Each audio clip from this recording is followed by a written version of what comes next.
Hello, আসসালামু আলাইকুম। আমি মোহাম্মদ ইব্রাহিম শিকদার মাহিন, রোবোটিক ভ্যালি থেকে।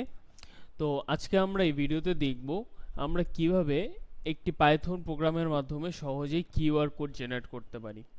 বর্তমানে আমাদের এই টেকনোলজির যুগে কেউ কোথাও কখনো মোবাইলে হাতে লিখে কোনো টেক্সট টাইপ করতে, মানে কোনো লিঙ্ক যদি আমরা কাউকে দিতে চাই, হাতে লিখে দেওয়াটা এটা খুবই অকওয়ার্ড একটা জিনিস।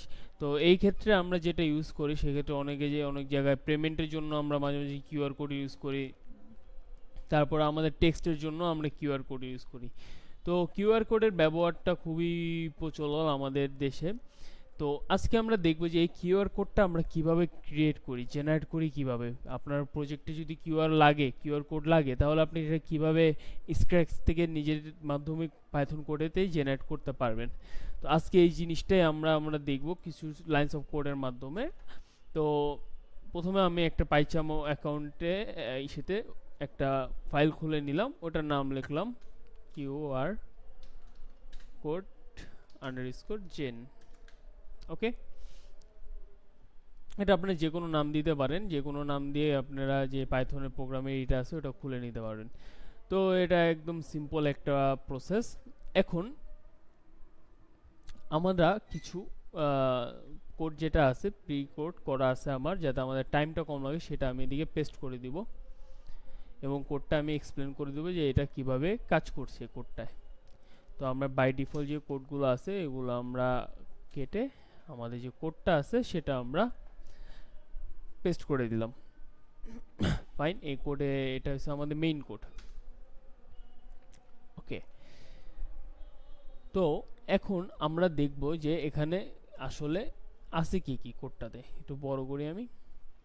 তো এখানে আমি কিউআর নামের একটা লাইব্রেরি আছে, এটা আমি ইম্পোর্ট করছি।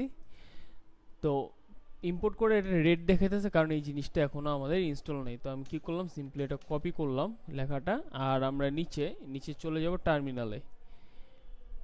তো টার্মিনালটা ক্রিয়েট করলে ক্লিক করলে আমাদের টার্মিনালটা ওপেন হয়ে যাবে। এখন এদিকে লিখবো আমরা পিপ ইনস্টল কিউআর কোড।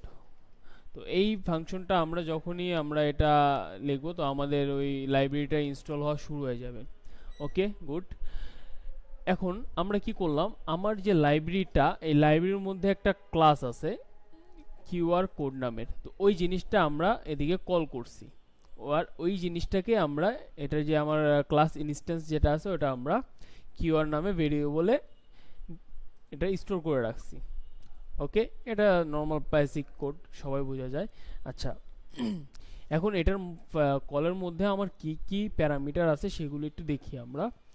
তো এখানে আছে আমার ভার্সন আছে, যে এটা নর্মাল বাই ডিফল্ট এটা যে কোনো একটা ভ্যালু দেওয়া যায়, ভার্সন 1 2।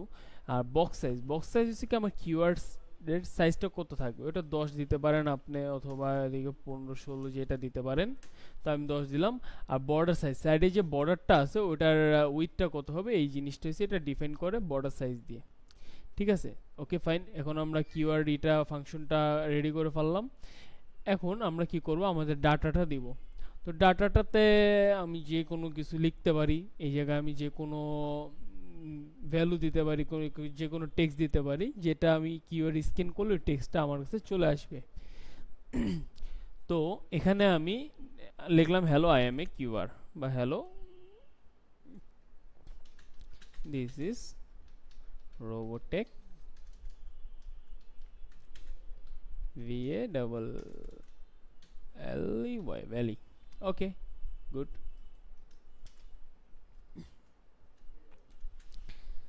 তো এখন এরপরে যে আমার লাইনটা আছে QR code dot add data হলে কি আমার এই ফাংশনের মধ্যে এই ডাটাটা অ্যাড হয়ে যাবে। তারপরে হচ্ছে আমরা কিওয়ার্ডটা মেক করলে কি ফিট যেটা আছে এটা সম্পূর্ণটা এটা আমরা ট্রু করে দিব। ফিট প্যারামিটারটা ট্রু থাকবে। তারপরে আমরা আমাদের ইমেজটারে এখন এদিকে ক্রিয়েট করব। তো এটা আমরা এখন কিওয়ার্ড ক্রিয়েট করলাম। এখন কিওয়ার্ডটা আমরা একটা ইমেজে রূপান্তর করব। ইমেজে রূপান্তর করার জন্য আমরা মেক ইমেজ যে ফাংশনটা আছে, কিওয়ার্ড ডট মেক ইমেজ, এটা ফলো করব। এটা কল করার পরে এটা ফিল হয়েছে যে আমাদের যে কিওয়ার্ডগুলো আছে ওইগুলো কিসেতে ফিল হবে, ব্ল্যাকে ফিল হবে। আর এটা ব্যাকগ্রাউন্ড কালারটা কি থাকবে, ব্যাকগ্রাউন্ড কালারটা হোয়াইট থাকবে। তো এটা আপনার কালার এক্সপেরিমেন্ট করতে পারেন, ব্লু, অরেঞ্জ, সামথিং যেটা যেটা মানে ফিল্ডটা কত থাকবে আর ব্যাকগ্রাউন্ড কালার কি থাকবে এটা এটা রেখে করতে পারেন। তারপরে আমরা আমাদের ইমেজ যেটা আছে ওটা সেভ করব 1.png, বা এটাকে আপনি যে কোনো দিতে পারেন। এটা আমি দিলাম robo আন্ডারস্কোর কিউআর, সরি। তো এখন এটা .png ফাইলে সেভ হয়ে যাবে। ওকে, গুড। এই ছিল আমাদের সম্পূর্ণ কোডটা। এখন আমরা এই জিনিসটা রান করি। ওকে, এটা সাকসেসফুলি এখানে সেভ হয়ে গেছে। এখন আমরা আমাদের কিওয়ার্ড ইমেজটা কই পাবো, এই যে এটা হচ্ছে আমার কিওয়ার্ড ইমেজটা। এখানে আমি ড্র্যাগ করে ড্রপ করলাম, এই যে দেখেন এই হচ্ছে আমার কিওয়ার্ড ইমেজটা। তো এইভাবে আমরা কিছু লাইনের কোডের মাধ্যমে যে কোনো ইমেজ বা যে কোনো টেক্সট দিয়ে আমরা যে একটি কিউআর কোড জেনারেট করতে পারি। তো এই ছিল আজকের জন্য। তো আগামীতে আমাদের ফলো করে রাখবেন আর দেখবেন যে আমরা আরও নতুন নতুন কিছু প্রজেক্ট নিয়ে আসবো। তো এগুলো লাইক করবেন আর সাবস্ক্রাইব করে রাখবেন। Thank you.